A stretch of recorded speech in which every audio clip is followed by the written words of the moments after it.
Mais hiérarchie des normes, le contrôle des normes et la révision de la Constitution, la procédure de révision de la Constitution. Alors pour la hiérarchie des normes, on va d'abord commencer par ça. La hiérarchie des normes, à votre avis, pourquoi est-ce qu'on doit hiérarchiser les normes? Alors je vais poser des questions souvent qui vont vous paraître bateaux, et c'est le but, c'est vraiment être sûr que les bases idéologiques soient bien là, quoi. Ouais, Virgile, c'est ça, hein? Oui, c'est un des éléments qui permet de régler des conflits entre certaines normes si elles sont en conflit. Ouais, Pour ça. savoir quelle est la norme applicable. Exactement, en cas de conflit, c'est effectivement intéressant pour ça. Pour quelle autre raison encore?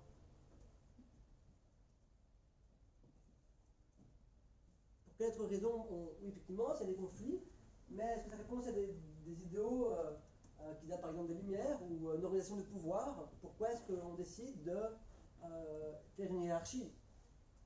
Ouais, tout le monde sait Gladys, c'est ça? Gladys. Ouais, redites-moi chacun votre nom, comme ça je vais essayer de retenir. Ouais, dis-moi. On dirait que c'est pour avoir une structure bien claire. Ouais. Qui est au-dessus, très clairement. Pour avoir une structure bien claire, pour savoir ce qui est au-dessus, mais quel pourrait être peut-être le but justement dans l'organisation du pouvoir?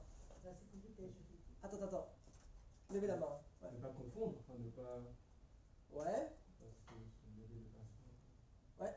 Peut-être assurer davantage l'état de droit en séparant les pouvoirs et en faisant en sorte que chacun ait son rôle à jouer dans la gouvernance de l'État. En fait. Ouais, tout à fait. Donc tu avais raison, c'est assurer la structure du pouvoir, mais j'attendais le petit mot magique était état de droit. État de droit, c'est une règle qui impose aux gouvernants de suivre un corps de règles. Donc même les gouvernants sont soumis à un corps de règles qui s'appliquent et qui donc sont plus hauts dans la hiérarchie. Donc raison aussi pour laquelle il faut hiérarchiser le droit. Les normes de droit. Quoi d'autre encore? Peut-être comme raison? J'ai entendu ici là-bas une autre chose. Mais il parlait justement de la sécurité juridique. Tout à fait. Ça rejoint un peu ce que Virgile a dit, sécurité juridique, donc répondre aux conflits, qu'on puisse avoir une prévisibilité, une sécurité juridique. Ok, quoi d'autre comme raison? Ouais. Mais à mon avis, ça. Dis un peu ton nom à chaque fois. Mélisande. Mélisande. Mais Mélis, c'est plus facile. Ok, mais Mélie pour les intimes, ça va. Sinon, là, on se perd entre les rares. Ça rejoint un peu ce qu'ils ont dit, je pense. C'est du coup aussi assurer les principes généraux. Genre, du coup, je sais pas. Genre que les pouvoirs sont séparés. Enfin, ça assure certains principes généraux de droit à tous les niveaux. Tout à fait, et notamment le principe de la séparation des pouvoirs. Effectivement, il y a le législateur qui fait les lois et il y a le pouvoir exécutif qui les exécute. Et donc, il y a une hiérarchie de normes, c'est-à-dire qu'on exécute sur base des lois, donc la loi est au-dessus des arrêtés d'exécution. Effectivement. Ok, donc ça c'est pourquoi est-ce qu'on hiérarchise. Et est-ce que vous pouvez déjà me dire un peu quelle est la structure pyramidale? Qu'est-ce qu'on trouve au sommet de la structure pyramidale? Ah ouais? Les normes internationales. Alors, C'est un peu la Constitution. Oui, mais là, c'est pas précisé. Alors, normes internationales? Toutes les normes internationales? Non, pas européenne et. En tout cas, il y a une zone d'ombre, c'est clair, la zone d'ombre, on y viendra, mais effectivement, il y a des normes internationales qui, on est sûr, elles sont vraiment au-dessus de la hiérarchie des normes en Belgique. Attends, levez la main s'il vous plaît, sinon ça va vraiment être compliqué. Oui? La Cour européenne des droits de l'homme. Alors, la Cour européenne des droits de l'homme, non, parce que ce n'est pas un texte, mais c'est La charte fondamentale. non, la Convention européenne des droits de l'homme. Effectivement, ouais, et Les règlements européens qui ont un effet direct dans leur. ça c'est un peu touchy justement, on y viendra après, mais oui, t'as pas tort. Oui? Je dirais les traités et construction de l'Union européenne. Ouais, c'est ça, exactement, TFUE, TUE. Donc, au sommet de la pyramide, indubitablement, on trouve la CEDH et TUE, TFUE, etc., etc. Ok? Est-ce qu'on me voit bien écrire sur le tableau? Est-ce qu'on voit ce qui est écrit? Ouais, c'est bon. Ok, parfait. Oui, tout à fait. Ça, c'est certainement c'est ça. Ouais, dis-moi. Est-ce que, du coup, ça veut dire que la Belgique a décidé de ratifier ce traité? Bien sûr. C'est que ce qu'elle a ratifié. Oui, bien sûr, elle a ratifié, elle fait partie de l'Union européenne. Même l'Union européenne, c'est même plus que ça, c'est vraiment un organisme juridique qui crée ses propres normes de manière autonome et qui est vraiment autonome. On lui a vraiment cédé pas mal de pouvoir. Donc, c'est même pas juste un texte, quoi. Parce qu'après, il peut y avoir du droit dérivé qui en découle. Ok, donc ça, c'est au sommet, indubitablement. Ensuite, on trouve quoi en dessous? La Constitution. Ouais, dis-moi un peu ton nom. Julien. Julien? Julien ou Julien? Julien. Julien. Alors la Constitution, oui, tu as raison, mais de manière plus globale, on peut appeler comment ces normes? Il y a la Constitution, mais il y a d'autres normes. Tu l'as dit, si tu lèves la main? Des normes d'état global, je dirais. Voilà, c'est ça. En fait, ce sont les normes prises au titre d'état global. Et là-dedans, on trouve effectivement la Constitution, c'est-à-dire en fait toutes les normes qui vont régir l'organisation au sein de l'État, ok, qui va donner les pouvoirs à telle entité, d'autres à d'autres, qui va organiser justement les pouvoirs constitutionnels. On trouve la Constitution, on trouve quoi d'autre encore? Ouais. Les décrets de 1830 qui ont été. Allez, qui ne sont pas dans la Constitution, mais ils ont été enlevés de la Constitution. Oui, c'est ça. On a les décrets du Congrès belge au tout début de la Belgique. Effectivement, on a ces décrets-là aussi. Quoi d'autre encore? Constitution, les décrets de la Fondation de la Belgique. Levez la main, s'il vous plaît. Ouais, Virgile? Je suis pas sûr, mais enfin, la coutume constitutionnelle, peut-être. Oui, en quelque sorte, la coutume constitutionnelle, oui, c'est pas un corps de règles écrit, mais effectivement, pour autant que ce soit la coutume constitutionnelle et qu'elle soit reconnue comme telle, effectivement, elle pouvait être un peu intégrée, sinon prise de l'état global, ouais. Les normes fédérales prises justement en vertu de protéger l'état global. Ouais, mais ça s'appelle comment ces normes? Les lois spéciales. Pardon? Les lois spéciales. Exactement, il y a les lois spéciales, ok, qui aussi font partie de ces normes prises au titre de l'état global, et encore d'autres types de normes. Ouais. Les décrets spéciaux. Les décrets spéciaux, c'est en dessous, parce que les décrets spéciaux, ils s'appliquent qu'au sein d'une entité fédérée. C'est l'ordre constitutionnel d'une entité fédérée, en fait. Donc c'est pas encore à ce niveau-là. Ouais. Pas certains arrêtés exceptionnels ou arrêtés spéciaux. Alors oui, c'est parce que là, vous êtes dans l'ancien syllabus qui avait reproduit cette erreur, les ARPG, il me semble. Et les ARPG, en fait, c'est effectivement, c'était un corps de règles qui fixait le statut des fonctionnaires de l'État fédéral, des entités fédérées.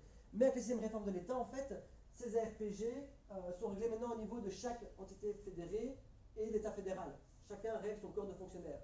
Donc les ARPG, ce ne sont plus des normes prises au titre de l'État global. Ok? Même les exceptionnels en cas de guerre? Alors là, tu parles plus des ARPG. Ah, ok. Là, c'est autre chose, mais... quoi d'autre encore?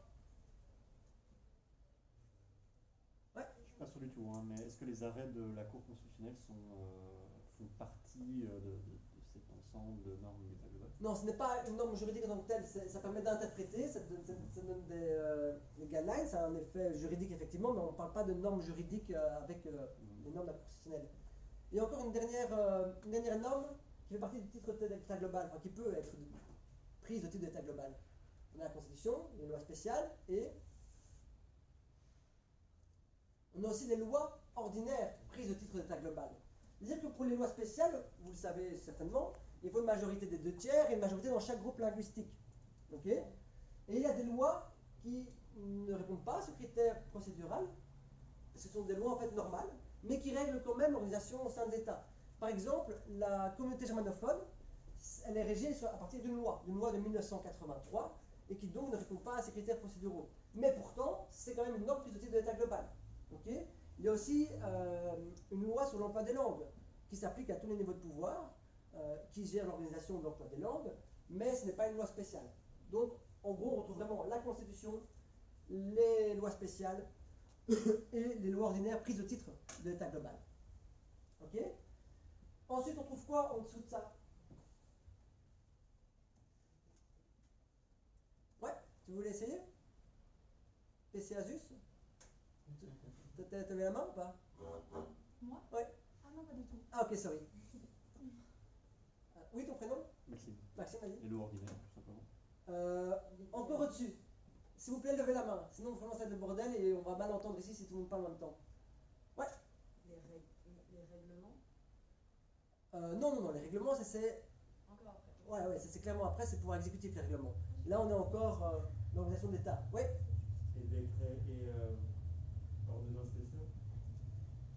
Non, ça c'est encore en dessous. Il y a encore au-dessus. Imaginez, ça ne fait pas partie des lois spéciales, ça ne fait pas partie de la Constitution, mais parfois les entités fédérées, l'État fédéral, peuvent conclure des accords pour se mettre d'accord sur certaines politiques. On appelle ça comment? Les arrêts? Non. Les chartes? Non.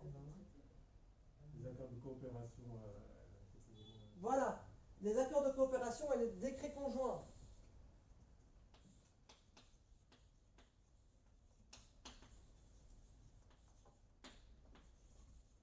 et décrets conjoints. Alors, les accords de coopération, donc, ce sont des entités fédérées ou l'État fédéral qui se mettent d'accord pour régir, enfin, pour organiser une politique, par exemple. Imaginez simplement, il faut construire un oléoduc qui va, par exemple, de la mer du Nord à Arlon. C'est un peu débile si chacun fait de son côté et qui trace son oléoduc, un jusque Serein, et puis l'autre le fait en fait de l'autre côté jusqu'au Moucron. Ça n'a pas de sens, donc il faut se mettre d'accord. Et donc ça, ce sont des accords de coopération, c'est encore au-dessus de l'ordre juridique dans chaque entité fédérée. Ok, donc on trouve les accords de coopération, les décrets conjoints, et ensuite enfin, Les lois. c'est ça, on a les ordres juridiques propres en fait. Chacun a son ordre juridique propre. Dans les entités fédérées, on a les lois, quoi d'autre? Décret et ordonnance. Les décrets et les ordonnances, effectivement. Et ça, c'est dans chaque ordre juridique distinct. Ordonnance, c'est encore Bruxelles. à Bruxelles, effectivement. Ok. Et alors, c'est vraiment à ce stade-là, en fait, finalement, qu'on peut parler de décrets spéciaux ou d'ordonnances spéciales, parce que ce sont des décrets qui ont une force plus élevée en quelque sorte, parce qu'ils régissent l'organisation au sein d'une entité fédérée en tant que telle. Ok. En dessous des lois, décrets, ordonnances, on trouve quoi? Ouais, Junior? Les règlements wallons du gouvernement wallon et communal et tout ça. Pas encore communal. Là, en dessous, ce sont les arrêtés réglementaires, oui. Gouvernemental et ministériel. C'est ça, arrêté de gouvernement, arrêté royal, etc. sont au-dessus. Donc en fait, c'est l'exécution souvent, mais pas que, des lois, des décrets et des ordonnances. Ok. Et donc ici, on trouve effectivement les arrêtés de règlement, ou les arrêtés royaux. Ok. Ouais. J'ai une petite question. Pour les ordonnances et les décrets, au-dessus, il n'y a pas des décrets spéciaux? On ne les met pas dans la classe? Si, tout à fait. En fait, je n'ai pas mis dans le tableau, Ok. mais effectivement, tu pourrais mettre ici, enfin pas pour la loi, mais pour le décret, tu pourrais mettre ici effectivement décrets spéciaux et ordonnances spéciales. Ouais. Ok. Donc on a les arrêtés de pouvoir exécutif du gouvernement ou du roi. Et ensuite on a quoi? Attendez, j'avais encore une petite question. Oui, ça c'est important. Est-ce que une entité fédérée, est-ce que la loi, parce que est-ce que la loi prime sur le décret, ou est-ce que le décret prime sur l'ordonnance, ou l'inverse? Virgile? Ils sont dans une situation d'égalité. Et effectivement, on vit dans un système fédéral où chaque norme se vale. Comment on appelle ce principe? Ce principe qui fait en sorte que chaque norme se vale. Ouais. L'égalité?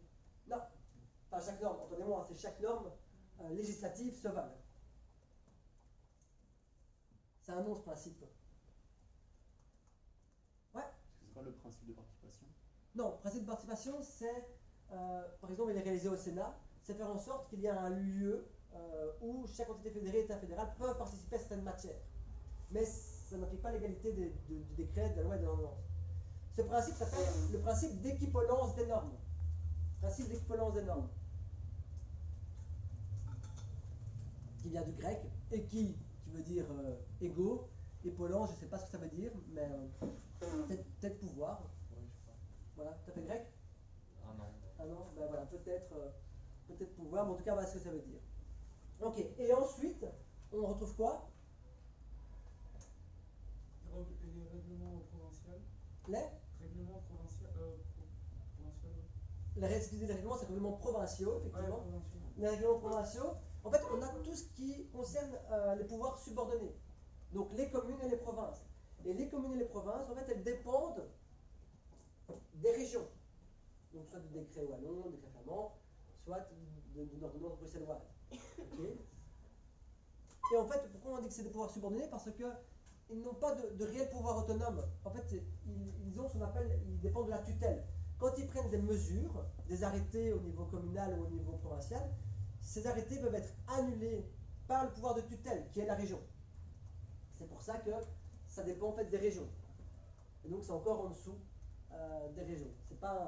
Elles dépendent de cet ordre juridique-là, quoi. Ok? Donc là, il me semble qu'on a fait... ah oui, ça aussi je veux le dire. Le cas particulier de la COCOF. Ça, on y reviendra parce que c'est compliqué, mais donc la COCOF, Mais vous devez savoir que c'est une institution à Bruxelles, c'est la Commission communautaire française, et elle, parfois, elle est entité fédérée, parce que parfois, dans certains cas, la communauté française va transférer des pouvoirs en vertu de la Constitution, et parfois, en fait, elle ne fait juste qu'exécuter les décisions de la communauté française à Bruxelles. Et donc, dans ce cas-là, puisqu'elle ne fait qu'exécuter, qu'elle n'a pas de pouvoir autonome, elle est un pouvoir subordonné. Donc, la COCOF est parfois un pouvoir subordonné, parfois une entité fédérée. Mais ça, on y reviendra plus tard. Ok? Est-ce que jusqu'ici, vous avez des questions? Non? C'est clair? Vous pouvez juste répéter ce que vous avez dit?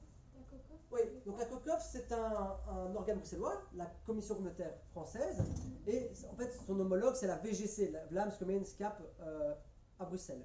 Normalement, en principe, elles ne sont que des pouvoirs subordonnés. C'est-à-dire qu'elles ne font qu'exécuter la politique communautaire de la communauté flamande pour la VGC ou de la communauté française pour la COCOF à Bruxelles. Donc, elles n'ont pas de pouvoir autonome, pas de pouvoir propre, elles ne font qu'exécuter. Mais puisque la COCOF, on lui a transféré des pouvoirs, elle devient aussi parfois une entité fédérée qui peut prendre des décrets, puisqu'elle a les compétences que la communauté française lui a transférées. Ok? Ouais. Pourquoi on va transférer des pouvoirs et à partir de quand? Alors, on lui a surtout transféré des pouvoirs, et c'est à partir de 93, il me semble. Et on lui a surtout transféré des pouvoirs, en fait, parce qu'on voulait dégager de l'argent pour la communauté française. Donc, on a transféré des pouvoirs à la région Wallonne et à la COCOF, en allouant moins de moyens que de ce dont ils avaient besoin, afin justement de refinancer la communauté française. D'accord. Et on a financé la même chose? C'est pour les voir. Non, on ne peut pas.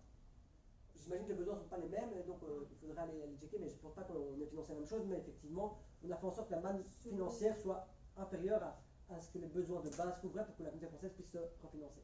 On a fait ça en 93 et on a fait ça en 2014. Ouais. J'ai une question concernant le concept général de hiérarchie des normes. Ouais. On part du principe que la ratio legis de la hiérarchie des normes, c'est d'empêcher qu'il y ait des conflits de lois, Ouais. de normes en tout cas.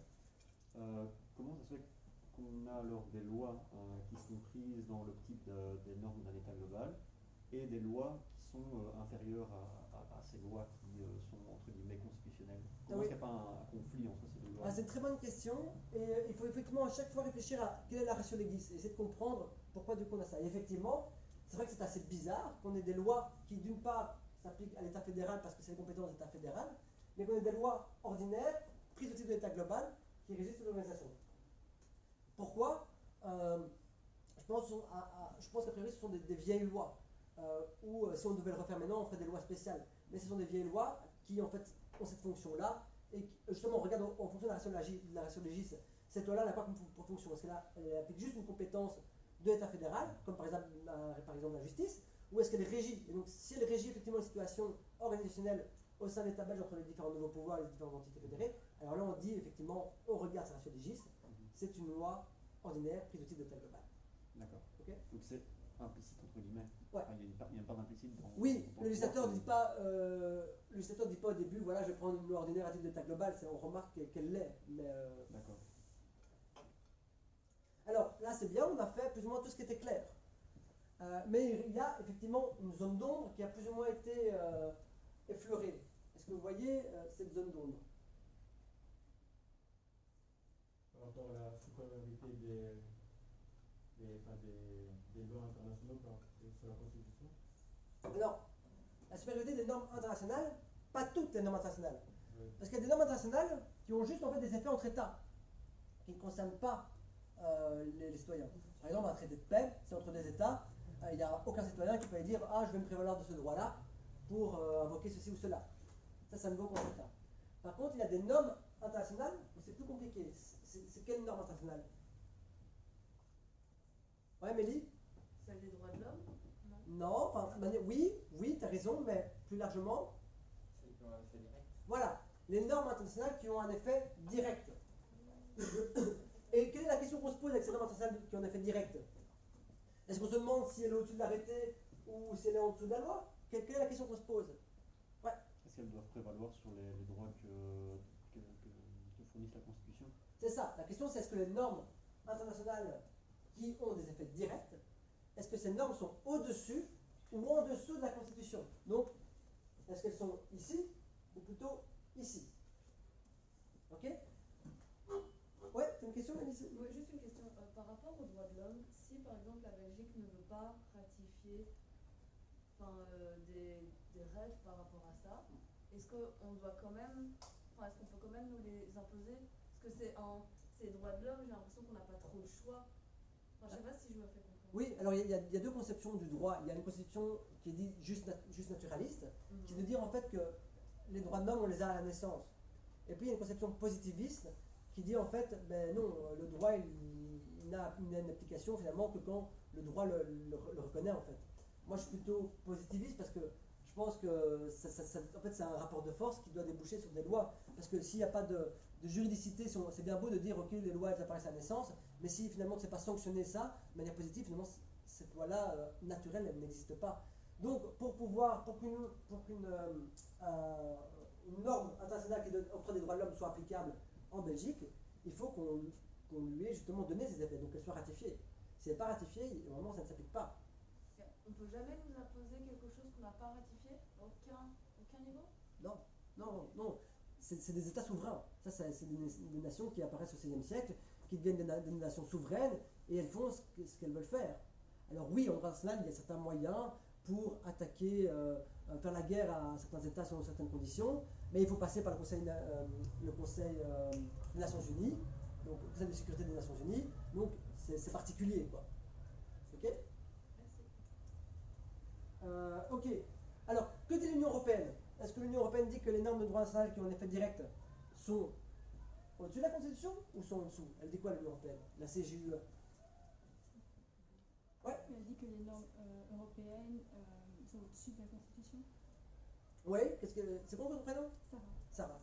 Donc, elle dit oui que les normes européennes, en fait, c'est surtout pour le droit dérivé. Le droit dérivé, c'est les règlements et les directives. Et elle dit effectivement qu'en fait, un État ne peut se prévaloir de son droit interne pour ne pas appliquer les obligations qu'elle a, pour lesquelles elle s'est engagée au niveau international, au niveau européen. Donc une directive s'applique en Belgique, un règlement s'applique en Belgique, et un État ne peut pas dire « Ah mais non, en fait, moi je ne peux pas parce que ma Constitution elle dit non ». Donc l'Union Européenne, elle fait primer d'abord le droit de l'Union Européenne sur la Constitution. Ok? Et en Belgique, ça se passe comment? Que dire? On va essayer de raisonner acteur par acteur. Que dit d'abord la Cour de cassation? Ouais, Maxime? La Cour de cassation, depuis l'arrêt Le Ski en 1971, estime que le droit dérivé de l'Union européenne, qui est directement applicable sur le territoire belge, prévaut sur la Constitution, il me semble. Oui, non, attention. Tu fais bien de parler de l'arrêt Le Ski, mais l'arrêt Le Ski, c'est pas cette question-là en fait. L'arrêt Le Ski, c'est juste de dire que les normes de droit international qui ont un effet direct, effectivement, sont supérieures aux lois. Ah ouais. Ok? Mais c'est pas encore à la Constitution. L'arrêt Le Ski, effectivement, c'est un arrêt de 71, on y viendra. Il me semble que j'en parle plus tard. C'est pas à ce niveau-ci, peut-être que je vais en parler avant. Non, mais voilà, c'est une autre question. C'est à partir de la loi. C'est ce que les normes internationales prévalent par rapport à la loi. C'est pas par rapport à la Constitution. Que dit la Cour de cassation par rapport justement à ça? Est-ce que et comment ça se régule? La Cour de cassation.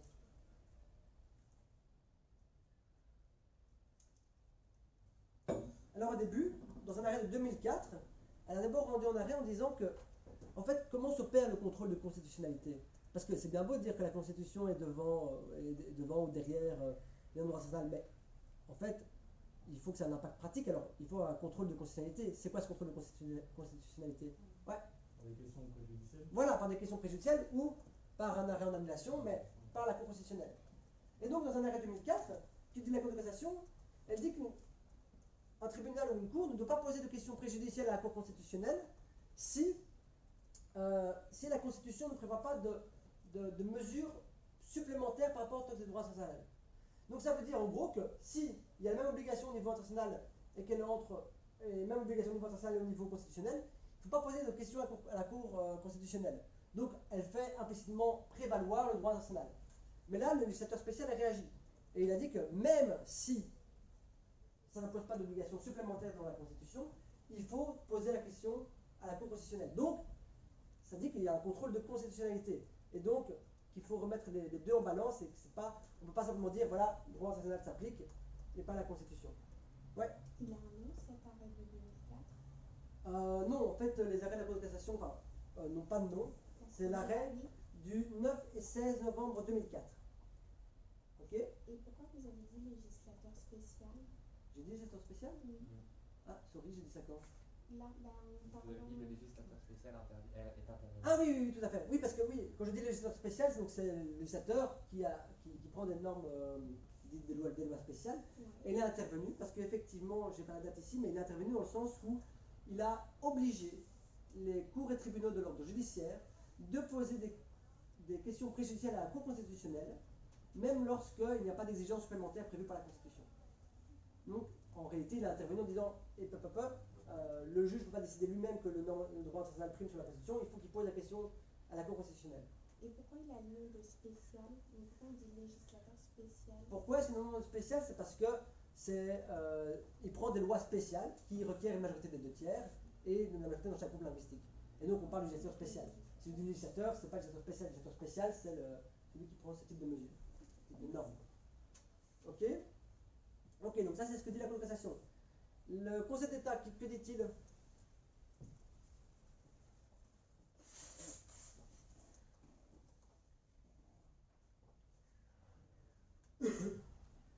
Alors, le Conseil d'État, vous savez, il y a 2 sections, lesquelles? Ouais, Julien? Administratif et législation. Du contentieux administratif et de la section de législation, effectivement. Et la section de législation, elle dit quoi? En fait, elle ne se mouille pas trop. Ce que dit simplement la section de législation, c'est que ce qu'il faudrait faire, c'est en fait changer la Constitution lorsqu'une norme internationale est prise et qu'elle violerait la Constitution. Donc elle ne se mouille pas, elle dit simplement qu'il faudrait pouvoir changer la Constitution avant de ratifier une norme internationale. C'est vrai, mais elle ne se mouille pas trop dans le conflit. Que dit la section de contentieux?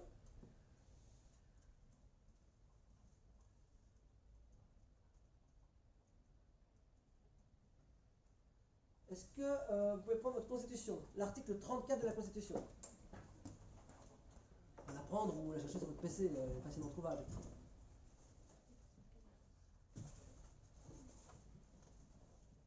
Et alors en fait, avant que vous lisiez cet article, ce que va dire la section contentieux du Conseil d'État, il va dire que l'article 34 de la Constitution est en fait supérieur aux autres normes de la Constitution.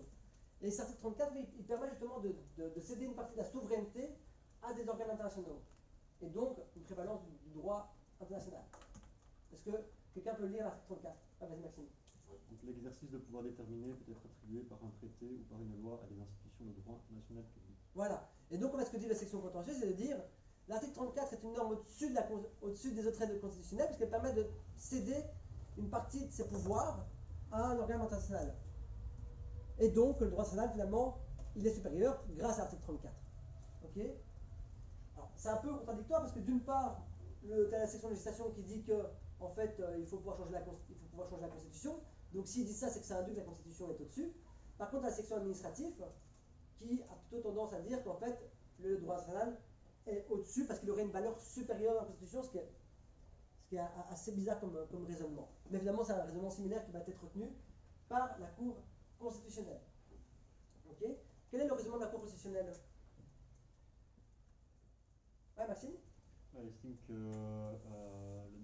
le droit des traités européens ne peut exister que par le biais de la Constitution, car c'est la Constitution qui permet au législateur de prendre les traités conformément à la Constitution. Ouais, tout à fait. Donc, du coup, elle estime que la Constitution est supérieure aux traités internationaux, particulièrement, essentiellement les... Oui et non. On peut dire ça, mais on peut aussi dire l'inverse. En fait, on peut dire oui mais non, ou non mais oui. Ouais. Donc, d'abord, comment fait la Cour constitutionnelle pour contrôler un traité de droit international? Comment elle le fait, concrètement? Elle contrôle quoi? Ouais, Gladys? Le Parlement vote, avant de ratifier, elle vote un vote d'assentiment, et donc elle doit laisser un laps de 60 jours pour qu'un tel puisse introduire un recours d'annulation ou une question préjudicielle. Exactement. Donc, ce qui se passe, c'est que, effectivement, il y a la loi d'assentiment, donc vous connaissez le procédé pour le droit international. D'abord, on négocie, puis on va signer, puis il y a la loi d'assentiment. Et là, il y a une coutume constitutionnelle qui dit qu'il faut attendre 60 jours pour laisser justement le temps d'avoir un recours en annulation. Et là, donc, d'avoir ce contrôle de constitutionnalité. Et après ces 60 jours, lorsque c'est ratifié, la norme internationale entre en vigueur. Quel est le problème avec ça? Ok, pour les recours en annulation, c'est simple, mais on peut faire des recours en annulation de 60 jours, mais après, qu'est-ce qui peut encore arriver et qui pourrait justement mettre en conflit une norme nationale et une norme constitutionnelle. Par quel procédé la Cour constitutionnelle pourrait se retrouver face à ce conflit? Par une question préjudicielle. Voilà, par une question préjudicielle. Donc effectivement, ça répond au problème de l'annulation. Mais la question préjudicielle ne résout pas encore le problème, parce qu'il est possible encore qu'elle trouve une application dans un contentieux constitutionnel. Alors, effectivement, tu avais raison, c'est que depuis un arrêt c'est l'arrêt du 28 avril 2016, 62-2016, effectivement, là, la Cour constitutionnelle a tenu un raisonnement où justement, elle s'est basée sur l'article 34. Et donc, sur base de cet article 34, ça permet justement de céder, d'attribuer des pouvoirs que les normes internationales soient supérieures à la Constitution. Donc elle dit ça. Alors on pourrait dire oui, mais quoi? C'est qu'il y a des limites. Que dit l'arrêt? Il dit, mais l'article 34 de la Constitution ne peut être réputé conférer un blanc-seing généralisé ni au législateur lorsqu'il donne son assentiment au traité, ni aux institutions concernées lorsqu'elles exercent les compétences qui leur ont été attribuées.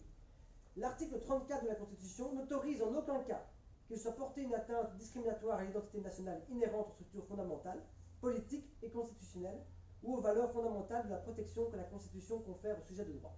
Donc en gros, elle dit oui, effectivement, l'article 34 permet de céder des normes qui doivent donc prévaloir sa Constitution, mais ça ne lui permet pas de faire n'importe quoi. Et donc il y a encore des barrières, des limites, qui sont les structures inhérentes de l'État belge, les droits fondamentaux, etc. Ok? Donc il y a une inflexion de la part de la Constitutionnelle quand on regarde historiquement avec ses arrêts précédents, mais il y a encore, elle se réserve encore des barrières qu'elle pourrait un jour peut-être actionner si elle considère que le droit national va trop loin. Si vous regardez par exemple la cour de Karlsruhe, donc c'est la cour constitutionnelle allemande, elle va encore plus loin. Elle va vraiment parfois checker les textes internationaux et vraiment voir si elle est en conformité avec la constitution allemande. Donc ça peut aller même plus loin. Ouais. Mais est-ce que on peut considérer que du coup la Cour constitutionnelle, en disant ça, elle érige à un rang supérieur au sein même de la Constitution certaines normes qui touchent à l'État et aux droits fondamentaux au-dessus de l'article 34 qui est la porte ouverte vers l'international, ou bien est-ce que c'est une mauvaise lecture et qu'il faudrait dire c'est une appréciation au cas par cas, tel article qui se combine avec tel article, etc.